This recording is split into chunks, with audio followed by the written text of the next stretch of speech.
ഈ മുടി പിന്നിലേക്ക് തൂക്കി വളർത്തുന്ന ഒരു നേതാവുണ്ട്, നമുക്കെല്ലാം അറിയാം അല്ലെ, പന്ന്യൻ രവീന്ദ്രൻ. ആ ഒരു ഗെറ്റപ്പിൽ തന്നെ ഒരു പ്രത്യേകതയുണ്ട്. നെറ്റിയിലേക്ക് തൂക്കിയിടുന്ന, ഇടയ്ക്കിടയ്ക്ക് ആ മുടി ഇങ്ങനെ മാറ്റിയിടുന്ന ശശി തരൂർ. കട്ട താടി വളർത്തി രാജു ചന്ദ്രശേഖർ. തിരുവനന്തപുരത്തെ പോസ്റ്ററുകളിലും കാണാം ഈ ഐഡന്റിറ്റി. തിരുവനന്തപുരത്തെ സ്ഥാനാർത്ഥിമാരുടെ പോസ്റ്റർ വിശേഷങ്ങളിലേക്കാണ് ഇനി. ഒരു സോൾട്ട് ആൻഡ് പെപ്പർ മത്സരമാണ് അവിടെ നടക്കുന്നതെന്ന് നമുക്ക് വേണമെങ്കിൽ തോന്നാം. തിരുവനന്തപുരമാകെ പോസ്റ്റർ പ്രളയമാണിപ്പോൾ. നീട്ടി വളർത്തിയ മുടിയാണ് പണ്ടേ LDF സ്ഥാനാർത്ഥി പന്ന്യൻ രവീന്ദ്രന്റെ ഐഡന്റിറ്റി. 2005 മത്സരത്തിനിറങ്ങുമ്പോൾ ഒരിഴയും നരച്ചിരുന്നില്ല. ആ പഴയ ലുക്കിനാണ് പ്രവർത്തകർക്കിടയിൽ ഇപ്പോഴും ഡിമാൻഡ്. പല പോസ്റ്ററുകളിലും അതുതന്നെ. ചിലയിടങ്ങളിലുണ്ട് പക്ഷേ നരവീണ ചിത്രം.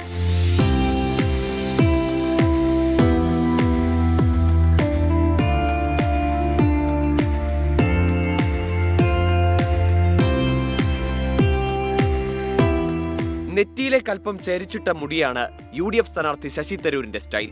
സംഗതി ജനപ്രിയമാണ്. പോസ്റ്ററുകളിൽ ആ ഐഡന്റിറ്റി ശ്രദ്ധയോടെ നിലനിർത്തിയിട്ടുമുണ്ട്. കഴിഞ്ഞ തെരഞ്ഞെടുപ്പിനേക്കാൾ ഒരൽപ്പം നര കൂട്ടിയിട്ടുമുണ്ട്.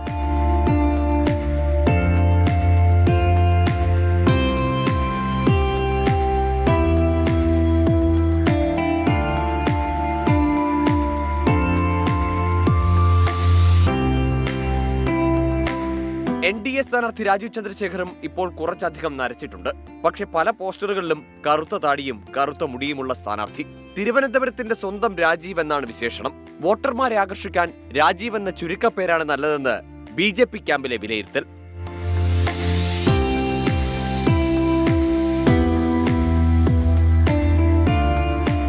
പോസ്റ്ററുകളുടെ ഭംഗി വോട്ടാകും എന്നല്ല, പക്ഷേ രസമുള്ള, കൗതുകമുള്ള പോസ്റ്ററുകൾ ചിലപ്പോൾ വോട്ടർമാരെ സ്വാധീനിച്ചേക്കാം.